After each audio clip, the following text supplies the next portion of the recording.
ya fi kowa cinikin nama a cikin wannan ƙauyen, saboda wani ɓoyayyen sirri guda ɗaya wanda yake ɓoyewa al'umma, wato yana sai da naman ɗan adam ne, bi ma'ana naman mutane, wacce wata budurwa ta tona mai asiri. Assalamu alaikum, kada dai ku manta idan wannan shine farkon ziyartar ku wannan tasha tamu mai albarka, muna so ku danna mana subscribe dan Allah ta yadda za mu dinga sanar da ku daɗaɗɗen tatsuniyoyinmu da zarar mun ɗaura. Gatanan ku. A cikin wani gari wanda yake yammacin Afirka, cikin ƙasar Hausa, an yi wani mahauci wanda ake kira da Abbas. Sai dai Abbas ya kasance matashi ne shi ɗan kimanin shekara 30, wanda ya gaji sana'ar gidansu ta mahauta, wato mahauci. Duk da kasancewa gaba ɗaya danginsu mahauta ne, gashi kuma sun shahara sosai, amma babu wani wanda ya kai shi kwastomomi sannan kuma da tarin kuɗaɗe, saboda wannan ɓoyayyen sirrin da yake ɓoyewa mutane, wato sai da naman ɗan adam. Za ka ji mutane suna cewa namansa ya fi zaƙi, kuma sannan namansa ya fi maiko-maiko, duk da sanin cewa ba su san naman me suke ci ba, amma shi ya san naman mutane ne. Wata rana wata kyakkyawar budurwa 'yar gidan mahauta, ita ma babanta mahaushi ne, amma baya ciniki, saboda Abbas yake kowashe gaba ɗaya kwastomomin da suke cikin wannan gari, har ma da na maƙota, saboda tun daga ƙauyukan da suke maƙota tare da ƙauyukansu akan zo gurinsa ba don komai ba sai don a sai tsire. Abbas yakan tara manya-manyan kwastomomi har da manya-manyan masu kuɗi tare da manya-manyan 'yan siyasa daga birni, har a motoci akan zo kawai a sai naman Abbas, saboda tsananin daɗi da yake da shi. Haka wannan kyakkyawar budurwa mai suna Nafisa ta nemi ta shiga cikin rayuwar Abbas, saboda ta gano wannan sirri da yake ɓoyewa mutane, ba don komai ba sai don ita ma ta je ta nuna mahaifinta wannan sirri da wannan kwastomomin da Abbas yake tarawa, saboda ita ma 'yar mahauta ce, sai dai amma ba su kai Abbas ciniki ba, saboda Abbas hatta a gidansu ya fi kowa ciniki. Dan daga ƙarshe wasu mahauta da dama da suke cikin wannan ƙauye, har ma da na maƙota, sun haƙura daga sana'ar, saboda sun san idan har Abbas ya fito to tabbas shi nasa za a je a ringa siya. Haka ta zo ta same shi da kalmar soyayya, tun yana guje mata, daga ƙarshe har ya fahimci cewa tana son shi ne sosai, bai kamata ya wulaƙanta ta ba. Sannan ya anshe ta hannu biyu suka ci gaba da soyayya, amma idan har zai je sarin nama baya bari ta sani, kuma sannan baya bari ta raka shi, shi kaɗai yake kama hanya ya tsakar jeji, ya nufi jeji ya ta tafiya har ya je can inda yake zuwa ake saran mai da nama. Inda yake zuwa ake saran mai da nama cikin wani kogo ne, a cikin wannan kogon akwai gidan ƙasa. Gidan ƙasa ne, ba za ka yi tunanin cewa mutane suna shiga cikin wannan guri ba, sai dai nan gurin wani tarin 'yan mafiya ne, wanda suke zuwa su kamo jarirai da kuma mutane, musamman yara, sukan zo su kawo yara su gididdiba su yi asiri da wasu sassan jiki na wa'annan ɗan adam ɗin da suke kamowa, sannan kuma naman yaran su Abbas su zo su siya, su je su ringa saidawa mutane shi a matsayin tsiren dabba. Duk babu wanda ya san wannan sirri, gashi kuma Nafisa ta riga ta kamu da soyayyar Abbas. Sai dai akwai wani abu guda ɗaya da ba ku sani ba dangane da Nafisa. Mahaifin Nafisa ya turo ta wajen Abbas ba don komai ba sai don ta gano mai sirrinsa na jama'a da yake tarawa, da kuma sirrinsa da ake cewa namansa ya fi kowane nama daɗi. Har mahaifin Nafisa shi ma tabbas ya tabbatar da haka, saboda shi ma ya ɗanɗana naman, ya ji yanayin test ɗinsa ba irin normal test ba ne ba na namansu. Sun yi amfani da maguna da dama, magi kala-kala, magi iri-iri, amma ba su kamo test ɗin naman Abbas ba. Gashi kuma ta kamu da soyayyarsa, to shin ya za a yi idan har ta gano sirrinsa ta je ta faɗa wa mahaifinta? Ku biyo mu domin jin wannan tatsuniyar. Nafisa tana zaune a bakin gari da misalin ƙarfe 6 na yamma, kafin lokacin mangariba, ana dab da za a yi mangariba. Sai ga Abbas nan ya keto ta cikin daji ɗauke da nama a kansa, jini yana ta ɗiga. Nafisa ta yi maza ta je ta anshi naman da ke hannunsa ta riƙe, sannan suka ci gaba da tafiya, tana shira suna magana a junansu, tana mai kalaman soyayya masu daɗi, ransa yana farin ciki yana jin daɗi.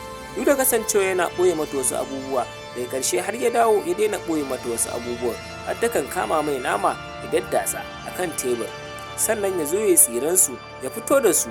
Ana yin sallan mangariba, a wannan lokaci mutane sukan zo ai ta cin naman nan har a kai ƙarfe 12, daga nan naman sai ƙare har ya tafi gida ya bar shauran mahauta a wurin, naman su bai ƙare ba. Nafisa bayan ta koma gida, mahaifinta ya tambaye ta, shin kin gano sirrin da yake amfani da shi? Nafisa ta ce ita gaskiya bata gano komai ba, yanda kuke saro nama shi ma haka yake saro nama. Duk da ta ɓoye mahaifinta cewa yakan shiga jeji ne, amma ba ta sanin inda yake zuwa, saboda tana son sa, tana matuƙar son Abbas. Gashi kuma bata faɗa mahaifinta wannan sirrin nashi guda ɗaya ba na shiga jeji.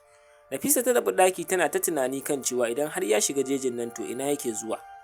Ta yanke shawarar cewa gaskiya gobe idan har zai je dole sai ta bi bayan shi. Saboda haka ta kwanta ta yi bacci. Washe gari da ta tashi sai ta nufi bakin gari. Ta je ta laɓe dab da inda mutane suke fitowa idan har za su shiga cikin jeji. Tana jiran wucewar Abbas, ta laɓe a bayan wata bishiya. Bayan wasu 'yan mintuna sai ga Abbas nan ya to, ya wuce ya yi cikin wannan jeji. Nafisa tafi bayan shi a laɓe tana tafiya tana bin shi, yana tafiya tana bin shi. Ta laɓe sam bai ganta ba, har ya ƙarasa gurin wannan kogon. Abin ya dinga bata mamaki. To shin shi wannan da zai shiga cikin wannan kogon ina zai je? Ya shiga cikin wannan kogon, sannan ta bi shi cikin wannan kogon. Ta ga ya ɗaga wata ƙofa ta ƙasa, ya tattaka wata matattakala ya gangara ƙasa. Nafisa abin ya ɗaure mata kai. Again ta ƙara tattakawa, ta shiga cikin wannan matattakalar ita ma ta bi shi. Kwata-kwata sam bai ganta ba, haka zalika ita ma bata yadda ya ganta ba. Yana ƙarasawa wani guri sai ta fara ganin yara suna ta kuka. Abin ya ɗaure mata kai sosai, yara suna ta kuka. Ya ɗaure mata kai sosai, sannan ta ga Abbas yana cinikin nama kuma na yara har da ma manya. Abin ya ɗaure mata kai sosai, tana ƙoƙarin yin amai, tana ta mamaki, dole dama naman sai ya daɗi ya ɗanɗano. Ta yi maza ta fito kafin kowa ya ganta. Sannan direct bata nufi ko'ina ba sai gurin sarki. Ta je gurin sarki, sannan ta ce wa sarki tana da labari, kuma sannan dole za ta faɗa wa sarki saboda a yi maganin wannan abu. Yara suna bata tare kuma da manya dattijai, sai a ringa mamakin ina suka je. To ita ta gano inda suke zuwa, kuma ana yayyanka wannan yaran ne da kuma ma mutane idan har sun bata. Muna da 'yan mafiya a cikin wannan ƙauyen namu. Sarki hankalinsa ya tashi da ya ji wannan magana a bakin Nafisa. 'Yan mafiya kuma Nafisa? Ya aka kika gano? Hankalin sarki ya tashi sosai, sannan ya ce, idan har wannan maganar taki ta tabbata, to tabbas za a miki wata kyauta ta musamman, saboda kin yi nasarar gano wani sirri da ake ɓoyewa na mugun laifi a cikin wannan ƙasa tamu. Saboda haka za ki ba mu adireshin gurin, mu kuma za mu je. Shi kuma Abbas har ya gama cinikinsa ya dawo zuwa gida, sannan sai ta ba da adireshin wannan gurin.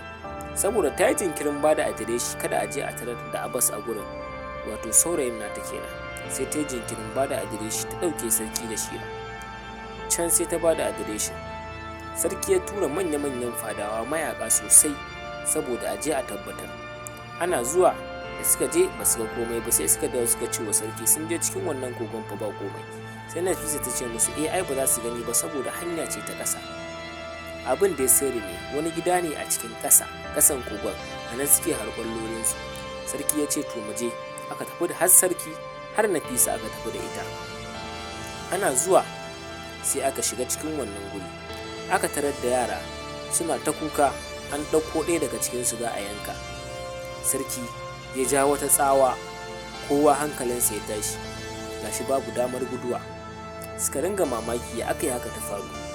Sannan sarki ya sa a kama su, aka kama su, ga wasu yara can daga baya har an yayyanka su, gurin duk jini. Sarki ya sa a kama su, aka kama su, sannan aka ceto wa'anda ba hallaka ba. Sannan sarki ya ce wannan duk wani hukunci da za mu yi musu, gaskiya ba za mu wuce takaici ba, abin da ya fi shi ne kawai su ma a kashe su. Daga nan su ma aka yanke musu wannan hukuncin kisa. Sannan Nafisa ta je wurin Abbas tana faɗa mai cewa tana da wani sirri nashi wanda yake ɓoye mutane, kuma sannan ba za ta iya faɗa wa duniya ba saboda tana son shi. Abbas ya yi mamaki, to wannan wani irin sirri ne da har ta sani a kaina kuma ba ta iya ɓoyewa, ba ta iya faɗa wa duniya ba saboda tana sona. Ta ce idan har za ka nutsu kuma ka kwantar da hankalinka zan faɗa ma Abbas, na kasance ina mutuwar sanka. ba wani sirri ba ne ba face namanka. Na gano inda kake zuwa ka sai nama, kuma ba normal naman dabba ba ne, naman ɗan adam ne. Hankalin Abbas ya tashi, ya aka yi ta sani? Sannan ta ce, na san za ka yi tambaya cewa ya aka yi da sani. To gaskiya binka ne a baya, baka sani ba, kana tafiya ina binka har ka shiga cikin jeji, ka shiga can cikin wani kogo, sannan ka shiga cikin wani gida da ke ƙasa a cikin wannan kogon. Kuma abin da baka sani ba guda ɗaya shine, sai dai ka yi haƙuri. Amma na je na faɗa wa sarki. Hankalin Abbas ya ƙara tashi, amma ta ce ban faɗa da kai ba. Amma yanzu haka an je an kamo su wayannan 'yan mafiyan. Abin da nake so da kai shine kawai kai shiru da bakinka. Wannan naman kuma kar ka saida shi, ka je can jeji ka watsar da shi, kama haƙa rami ka binne shi. Daga yau ka daina wannan harkar ta saida nama, kawai ka canja wata sana'ar tilla ka samu kuɗi, daga nan sai mai auren mu. Abbas ya ce, kin tabbata baki faɗa wa sarki da ni ba? Ta ce eh. Sannan ya ce to shikenan, ba zan ƙara saida ma naman ba, gaba ɗaya na daina. Daga nan ya ɗauki wannan naman nashi ya je can jeji ya rami ya binne. Sannan sarki ya sa aka yanke wa wayannan mutane hukuncin kisa, aka ƙaddamar musu da kisan nan, aka kashe su suma. Sannan aka kira Nafisa, aka ba ta kyauta ta musamman. Sannan Abbas ya ce ya daina sai da nama, saboda haka zai koma birni neman kuɗi. Abbas ya koma birni. Komawarsa birni da wata ɗaya, sannan ya ce yana son Nafisa, saboda haka zai turo gidansu a aure ta. Aka turo gidansu Nafisa, aka ba shi aurenta. Daga nan suka yi aure, ɗauke ta ya koma birni, suka ci gaba da rayuwarsu cikin farin ciki. Ƙarshen tatsuniyar nan kenan.